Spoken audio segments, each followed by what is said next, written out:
नमस्कार, मेरा नाम शैलेश और आप देख रहे हैं KIA न्यूज। मोदी जी की गारंटी के पोस्टर चारों तरफ आपको देखने के लिए मिल जाएंगे। मोदी जी ने कुछ दिन पहले अपने एक भाषण में भ्रष्टाचार को लेकर गारंटी दी थी।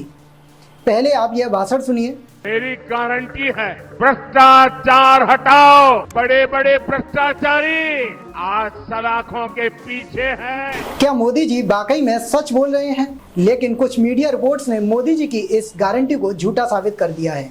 मीडिया रिपोर्ट की माने तो हेमंत विश्वकर्मा, जिन पर 10,000 crore Sharda chit fund scam का आरोप था, अब वह बीजेपी में शामिल हैं। दूसरे नंबर पर नवीन जिंदल, जिन पर 21,000 करोड़ रुपए का कॉलमेट स्कैम का आरोप था, अब वह बीजेपी में शामिल हैं। तीसरे नंबर पर अशोक चव्हाण, जिन पर आदर्श हाउसिंग सोसाइटी में भ्रष्टाचार का आरोप था, अब वह बीजेपी में शामिल हैं। चौथे नंबर पर अजीत पवार, जिन पर 70,000 करोड़ रुपए महाराष्ट्र स्टेट कोऑपरेटिव बैंक में भ्रष्टाचार का आरोप था, अब वह बीजेपी में शामिल हैं।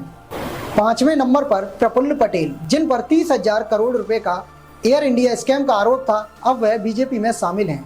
छठवें नंबर पर जुवेद अधिकारी, जिन पर 10,000 करोड़ रुपए का शारदा चिट फंड का आरोप था, अब वह बीजेपी में शामिल हैं। इतना ही नहीं, 2014 में 25 ऐसे विपक्ष के नेता हैं जिन पर भ्रष्टाचार के आरोप लगे थे और उन्होंने अब बीजेपी ज्वाइन कर ली है।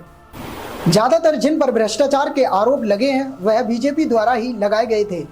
इनमें से 23 के ऊपर जो भ्रष्टाचार के आरोप लगे थे उन्हें हटा दिया गया है। इतना ही नहीं, इस इलेक्शन में लड़ने वाले 28% बीजेपी के प्रत्याशी अन्य पार्टियों को छोड़कर बीजेपी में शामिल हुए हैं। लेकिन सच तो मोदी जी के भाषण से बिल्कुल विपरीत नजर आ रहा है। जितने भी भ्रष्टाचारी वह सलाखों के पीछे नहीं बल्कि बीजेपी में आकर पाक साफ हो गए हैं। इस खबर पर आपका क्या मानना है, हमें कमेंट करके जरूर बताएं।